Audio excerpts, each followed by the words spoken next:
Yo, what is up everybody, and welcome back to another Madden 20 online CFM game. We are now in week 17 of the 2021 season. It's the regular season finale here in the Premier Madden League. Our Miami Dolphins still technically have something to play for in this final week. It's a matter of whether our Dolphins are the 1 seed in the AFC conference or the 2 seed. The first round bye has been secured for us, but if we do not beat the Indianapolis Colts today and the Oakland Raiders beat the New York Giants, then the Raiders end up being the 1 seed and our Dolphins drop to the 2 seed. Not a big concern for us. We're still gonna come out with a relaxed mindset and rest a couple of guys like DeAndre Hopkins and Jakeem Grant, and maybe a couple guys on the defensive end as well. For the Indianapolis Colts, they are automatically locked into the 3 seed. So no matter what, the Colts know they are playing in wildcard weekend. Meanwhile, for our Dolphins, there is a chance that we can play the Colts in week 17, and then our next game in the divisional round is also against the Indianapolis Colts, because if we end up as the 2 seed and the Colts the 3 seed, they win wildcard weekend, then we're matching up against the Indianapolis Colts, which wouldn't be completely unprecedented, because not only have we played the Colts both years in the playoffs in this CFM, last season, if you guys remember, we played the Colts in week 17. It was the regular season finale, and then we played them the very next week in wildcard weekend. So for whatever reason, we just always seem to match up against these Colts. And as you guys know, the Colts beat us in season 1 in the playoffs. So that's something we always keep in the back of our mind when we get ready to take on Indianapolis. Though for today, this matchup is pretty meaningless. You'll see starters being rested on both teams, and for us on both sides of the ball. So week 17, once again, we're just gonna relax, have some fun, try some things out as we are underway. It's prime time television. Colts and Dolphins, 2 of the top teams in the AFC conference. We'll see exactly what both teams game plan for this regular season finale. For us, once again, DeAndre Hopkins and Jakeem Grant going to the bench. That means that Jakeem Grant, unfortunately, will not have 1,000 yards receiving for the first time in this CFM for us. He's going to end up with about like 850 or something like that, but we're not chasing regular season stats. We're going to protect our starters and focus on the postseason. You guys see we're also resting Xavier Howard and Jason Verrett, letting some of the younger guys in our secondary get some more minutes, get them more reps, and see, maybe if these guys can get some playoff reps as well, which is, something you want to do. You want to learn about some of the back end of your roster in some of these kind of games. So you guys see Thomas Graham and Avery Young are going to get some minutes. We end up going 3 and out on our opening drive as Andrew Killen's going out of bounds. This second-year man out of UCF. He is one of those running backs in this CFM that has human joystick. He also has jukebox as a superstar ability. The Colts have 2 of those kind of running backs with human joystick. They have Killens and they also have Naheem Hines. Last season we played against the Colts and Naheem Hines was injured, so we didn't go against any running back with any superstar abilities. This season, we go against 2 of them. So if we want to beat the Colts, we have to focus on the ground game, whether it's, in this meaningless Week 17 game or in the playoffs or whatever it is. Meanwhile, for us on the offensive end, you see we're definitely still trying some stuff out. This is a play that works. This is Mike Gesicki, who is getting away from the pack. Look at him swerving by Griffith and all the way down to the 8-yard line. Okay, Gesicki, just on a simple RPO, gets us a goal-to-go situation, and Boston Scott finds the end zone. So, last week against the Los Angeles Chargers, we also came in with a relaxed mindset. We were going to try some plays out, try out some concepts, and that completely did not work.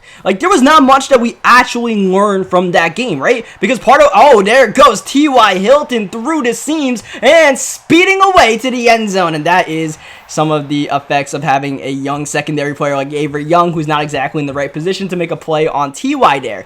But yeah, we really didn't learn much against the Los Angeles Chargers. That game was an epic failure by all definitions of epic failure, if that's even in the dictionary. But regardless, at least we know Rashad Perriman's still a good kick returner.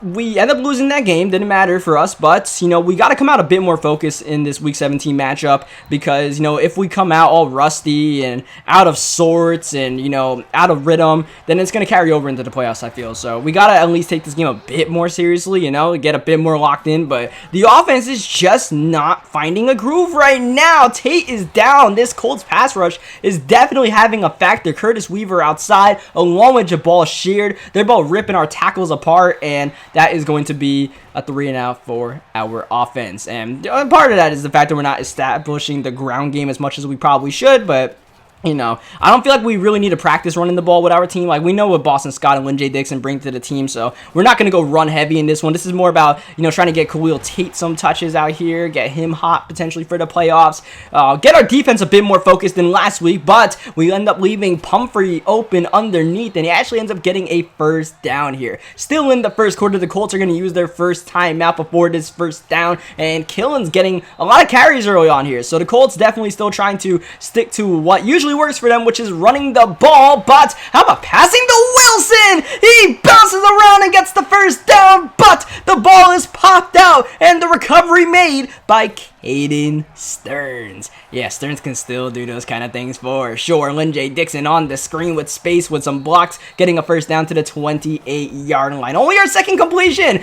and the first one was on an RPO to Gesicki. So the actual passing game is just not materializing. And, worst things come to worst, so we end up finding Gesicki here outside for the first down.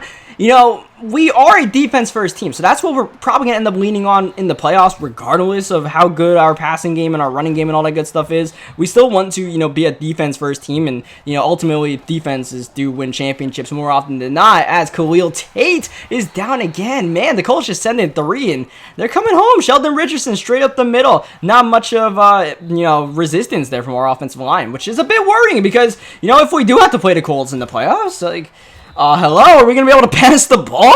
I don't know, but at least right now we are playing some pretty solid defense here as Wilson makes a catch underneath. That's going to bring up a 3rd down and 7 for Jacoby Brissett. Looking to pass, and that is going to be intercepted by Thomas Graham. And Graham in the end zone. His first career interception and his first career touchdown for the second-year cornerback who has been buried on the bottom of our depth chart for pretty much his entire career. But Thomas Graham is definitely an interesting project player on our team.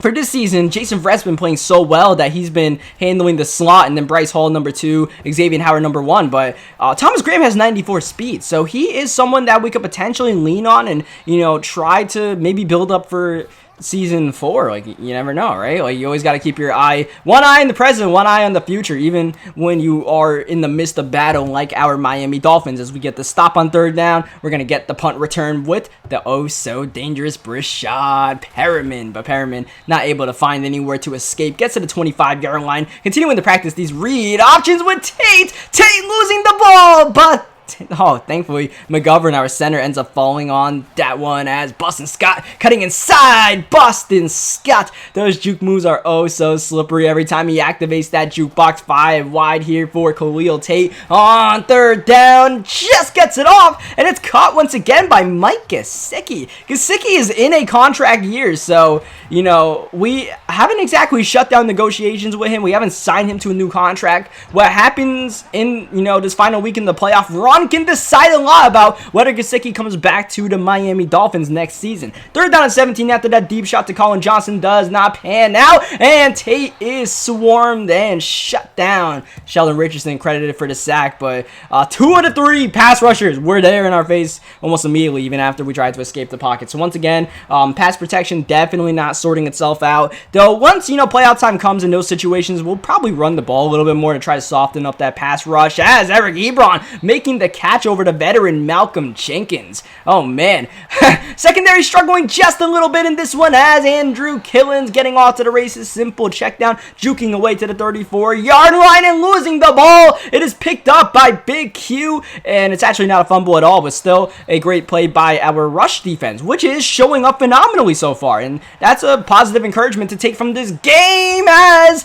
that was nearly caught by anyone. Avery Young, T.Y. Hilton ends up being incomplete at the end of the day. 3rd down, Brissett firing, and that is intercepted by Caden Sterns. His second forced fumble of the game. Interception number 18 on the season. Just continuing to extend that all-time single-season interception record. But as we get the INT, we give it right back, and we throw a pick 6 of our own to Rock Ya-Sin. Oh, man, just on the RPO, trying to get Colin Johnson involved. And every single time I feel like we try to get Colin involved, it always backfires. Here's Brashad Perriman backpedaling feeling was that the wide receiver Wilson right there, and eventually we do get taken down. I felt like if I cut that one to the left a little bit more instead of going all the way right, we probably could have just cribbed that thing, but I thought I was home free on that right side. Someone came out of nowhere. Nonetheless, great starting field position here to try to grab the lead before the end of the first half. That's going to count as going out of bounds for Boston Scott. Thankfully, 3rd down and 3. Tate, middle, Perriman. No, does not make the catch. Hooker knocks it out on 4th down and 3. Dolphins offense on the field. It's Scott. Oh, Scott gets away from the should-be tackler. A turnover on downs instead is a 1st down at the 16-yard line thanks to the juke moves of Boston Scott. Tate climbing the pocket. This time Perriman catches it, and now at the 3-yard line with 1 timeout, it is Tate finding Cleveland, but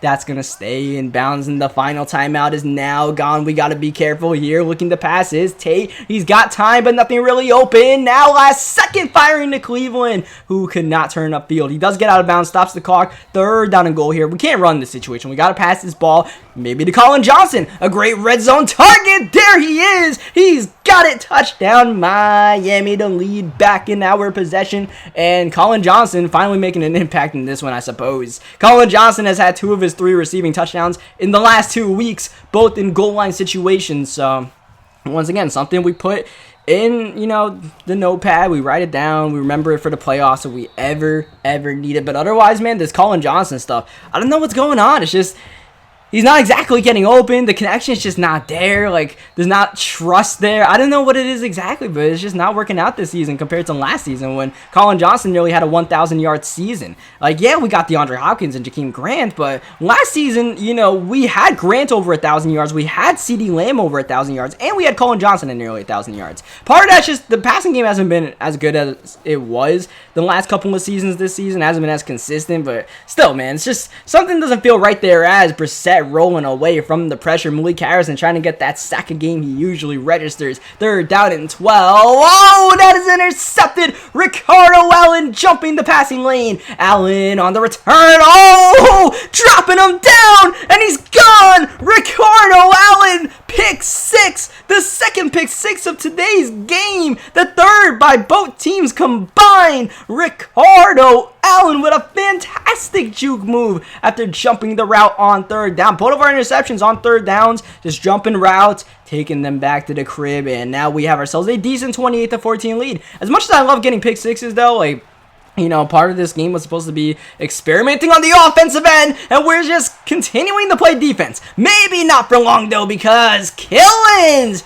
looked like he was gone. I don't know how he got out of that jam. I don't know how Raekwon McMillan got him. We're going to move on to the next play. Ball in the air. Intercepted by Christian Kirksey. How about a linebacker getting some minutes in this Week 17 game that he would not otherwise? And he gets an interception off the deflection. Once again, Ricardo Allen in the area making a play on the ball. And that is the kind of impact Ricardo Allen can have for our secondary, especially in the playoffs as Brashad Perriman makes the catch.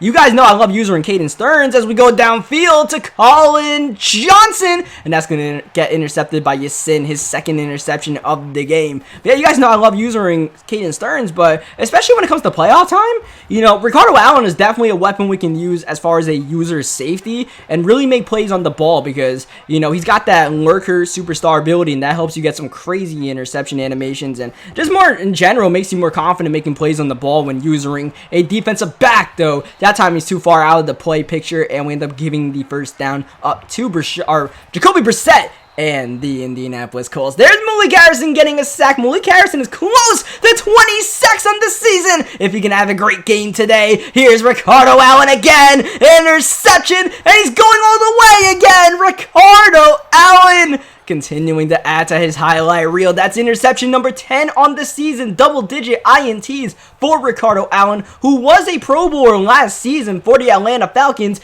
This season has a decent chance of making the Pro Bowl again. There's a chance the Miami Dolphins could have 2 safeties in the Pro Bowl, with Caden Sterns a virtual lock for not just the Pro Bowl, not just Defensive Back of the Year, but probably Defensive Player of the Year. And that's something we're going to look at the end of this, after the end of this game, as that is going to be defensive pass interference.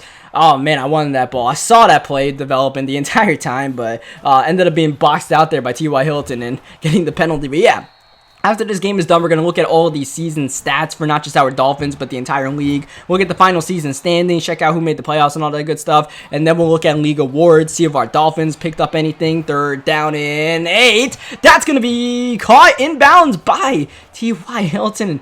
Oh, that should have been a catch for Bryce Hall. The same thing happened last week, I think, to Bryce Hall, where he should have had an interception on a comeback route and instead just didn't animate, which is just one of those Madden things that hopefully doesn't really, happen in the playoffs, I suppose. Third down and 19%, going right side in traffic, and that is dropped by Bryce Hall after Avery Young knocked it out. Fourth down and 19, desperate situation here. Colts going for it, blitz picked up. Here's T.Y. Is that in? Yes, it is. T.Y. Hilton with an amazing grab on fourth down over the youngster Avery Young, who is definitely having his struggles outside today. Avery Young, probably not a guy that can see postseason minutes. Thomas Graham, though, maybe that's someone we can mix into our rotation somehow, some way. But yeah, Avery Young's having a rough game today. He's going to have to continue to ride the pine and learn from the vets and maybe come back next season as Perriman, who already nearly took a kick return back today, trying to get another one there. Brashad Perriman is definitely a weapon for us in the postseason. Not in this situation, because that's going to be the Jakeem Grant role, but as a kick returner, special teams wise, that's something we can bring to the table with Brashad Perriman. As Colin Johnson doesn't make that catch, which is disappointing. We're going to go right back to Colin, and he gets it over Reggie Ragland for the first down. Special teams has to be important for us in the playoffs, not just, positively with the kick returns, but also the Joey Sly situation. Joey Sly, missing some important field goals this season. When you think about the Patriots game week 2, the Bills game week, I believe 14 when we lost. So, we'll definitely have to focus on that. But for right now, I like what we're bringing with this team. Offensively, still a work in progress. But like I said before we went on this barrage of pick sixes, we are a defense first team. And if we could win games like this and just play smart on the offensive end and show up in timely matters like Lynn J. Dixon does here, all good. All good. That's fine enough to at least maybe make it through the AFC conference, and we'll see what happens after that if we can. But at the same time, we got to get over our past playoff demons. In the first season, our playoff demons were on the defensive end. In the second season, it was more so offensive end against the Buffalo Bills. So we just got to put all three phases of the game together. Easier said than done. And, I feel like have easily our best chance at, getting a couple of playoff wins and getting to the Super Bowl this season. Like, I really like what we're doing with this squad. And it was a bit of hiccups the last couple of weeks. We came into today's game losing 2 of our past 3 games to the Bills and the Chargers, who could both be potential playoff opponents down the road. So, that's a bit worrying, but, that Bills game, like I said, was a little bit fluky. We could do better on the offensive end. And then that last game against the Chargers was just, kind of a foot off the gas pedal game. That we did need to drive the car. We had the foot off the gas pedal. We had the car in neutral, though. We actually have to drive the car, and that's what we're doing today. Andrew Killen driving his way to the end zone there. Once again, a little check down, a little juke move, and he's going to get in the end zone there. That seems to be the Colts' best passing attack, best passing method. Just check it down and let the running back hit the jukebox out there. Killen's having a pretty decent game for himself, I suppose, but too little too late for the Indianapolis Colts. This one is all but a wrap. We just need a first down or 2, and then both teams will happily end this game and move on to the postseason. Like I said, the Colts will be playing wildcard weekend. We are pretty much on our way to getting the number 1 seed in the AFC conference, which, wasn't a huge goal for us in the last couple of weeks, but we're going to get it done nonetheless on our own terms by clinching it in this final regular season game as Lynn J. Dixon getting the carry, getting the first down, and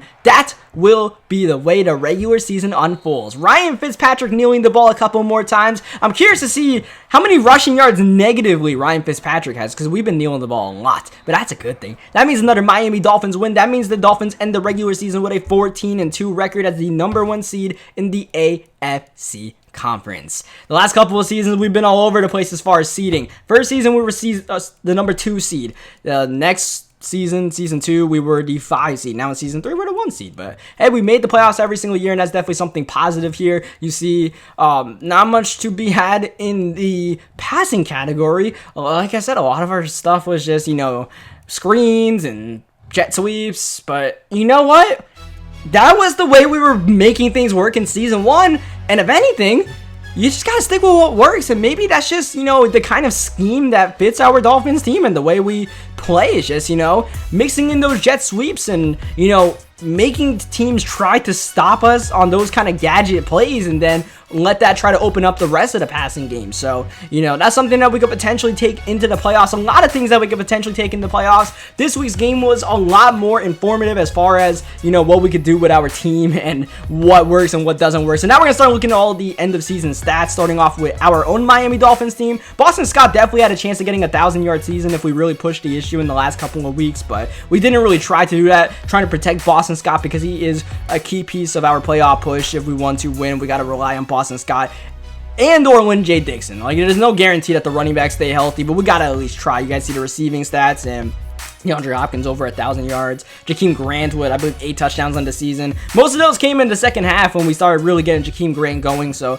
hopefully that's something we could continue to carry into the playoffs. As you guys see, stats-wise, we got Caden Sterns and Jerome Baker up there in tackles. A lot of guys combining for tackles for losses, and that's a good thing. That means we have a well-balanced defense. Sack-wise, Malik Harrison ended up with 20 sacks on the season, so very impressive second season for Malik Harrison. Derek Brown in his second year, 11 sacks. That's fantastic for us. And then you guys see guys like Olivier Vernon in there, Jerome Baker racking up sacks. Jerome Baker, still the jack of all trades for our defense. He didn't have the explosive season he had in season 2 for us when he was a defensive player of the year candidate, but still Jerome Baker is definitely a guy that can impact the game in many different ways. So we take that, holding our head high. Caden Sterns ends the season with 18 interceptions. Shout out to Jason Verrett. He's a free agent. I'm not sure we're going to re-sign him because he's getting older and he might regress a little bit too much. We'll have to see what the regression looks like with him and stuff like that, but Jason Verrett, 7 interceptions in his second season on the Dolphins. That's pretty cool. And then look at all the forced fumbles we have, man.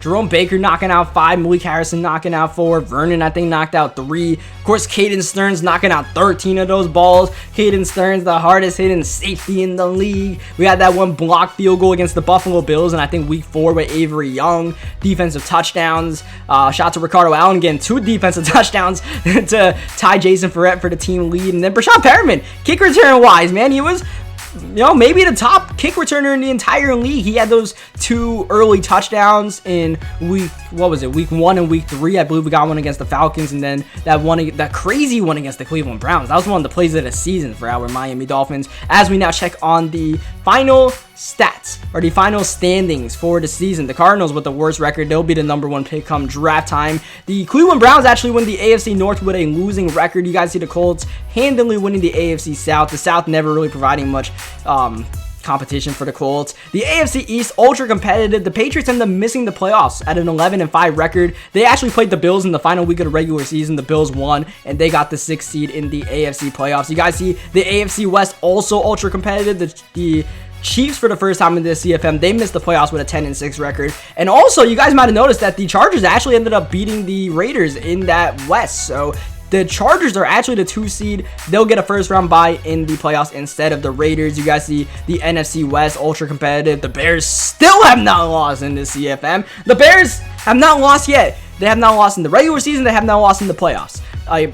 I don't know what the exact record is. Like, it might be like 54-0 combining playoff wins and regular season wins, but the Bears just don't lose. And that sucks for the rest of the NFC North because that is a pretty good division, as you guys saw the rest of the records. Shout out to the NFC West. They actually had a team with a positive record win their division this season, I believe, with the 49ers. As you guys see some stats here, passing stats. Once again, Daniel Jones up there. How about, what was his name? Sam Darnold up there for the New England Patriots. You had Josh Rosen, the former Miami Dolphin, definitely thriving with the Atlanta Falcons. The Falcons end up winning the NFC South, which they've done every single season of this CFM. So Josh Rosen will be in the playoffs. I mean, hey, man, if we can make it to the Super Bowl, there's a chance we could have that week 1 rematch. Josh Rosen versus Khalil Tate in the Super Bowl. There is a chance, but there's a lot to play out in the playoffs. I'm definitely excited for the playoffs for our team, but as we continue to go through these regular season stats here, you guys see the rushing game in Madden 20. You guys know how that goes. So we got multiple people over 2,000 yards, which seems stupid, but that's pretty normal for our CFM. Melvin Gordon, Tony Pollard, Saquon Barkley, all racking up amazing stats. And then you got guys like even Nick Chubb and Killens that have like a ridiculous amount of rushing touchdowns. Receiving wise, you got some big stats from a couple of guys like Darius Slayton, Calvin Ridley, Marquise Goodwin having a good season. season. Tamari and Terry. Touchdown-wise, you guys see some of this stuff going on out here as well. You see Grant down there for our squad. We already saw our Dolphins stats. Not really going to scroll through offensive line stats. Just expose some guys for giving up a lot of sacks, I suppose. As you guys see, tackles. Last season, Jerome Baker, he led the league in tackles. This season, it's Bobby Wagner. Bobby Wagner usually puts up some pretty amazing stats in our CFM. He does that once again. Wagner, I believe, also had double-digit interceptions. Chase Young is another guy, second-year guy for the Jets. He also puts up amazing stats almost every single year. He does it again. Joey Bosa is always up there for league leader in sacks. But last season, Bosa had about 40 sacks. So he's a little bit down. That means, I guess, people are not holding onto the ball as well. He ends up second in sacks to Lorenzo Carter of the New York Giants. Interceptions, obviously, Caden Sterns far and away the best. Second best was a couple of guys with 13 interceptions, I believe, as you guys see. You know, and a couple of other guys with double-digit interception seasons. As we now look at deflections being led by Jabril Peppers of the New York Giants. A lot of guys deflecting balls, including Xavier Howard, a guy who only ended the regular season with 3 interceptions, but he did have a great season outside for us. The stats won't exactly show it. Him and Bryce Hall both. I believe Bryce Hall ended with 4 interceptions, but those guys didn't give up big plays all season long. Like, those guys locked it down. You guys saw the difference between what Xavier Howard brings to the table and what Avery Young was bringing to the table week 17. Lets you appreciate what X does for our defense a little bit more. Even though we did strip X of his superstar X Factor abilities, gave that to Derek Brown. That probably worked out for us, though. Even though X's interception count might be a little bit lower than it probably would have been, you know, Derek Brown had double-digit sacks for us and was a tremendous piece of our rush defense. So that probably worked out for us. That whole little, like, dev, whatever, I forgot what that thing was even called, like the camp, the coaching carousel, that's what it was called. I'm not gonna spend too long on the kicking and punting stats. You can slow that one down if you really want to check it out. As you guys see, a couple of guys who were killing it in the return game. Brashad Perriman, I believe, was the only player in the league with multiple kick return touchdowns. So shout out to Brashad Perriman. Yes, that is indeed true, as we do confirm that for fact. And now, as we check out punt return stuff, we will check out the season awards and see if our Miami Dolphins took home anything, see who the MVP of the league is, which is Saquon Barkley for the 14-2 New York Giants. Running backs dominating the list. I believe running backs were covering the entire top 5. We actually almost got Coach of the Year. Weren't for those Bears that never lose, we would have been the Coach of the Year in the league. So that's cool, I suppose. No Dolphins here in Offensive Player of the Year. That's not too surprising. Defensive Player of the Year, though,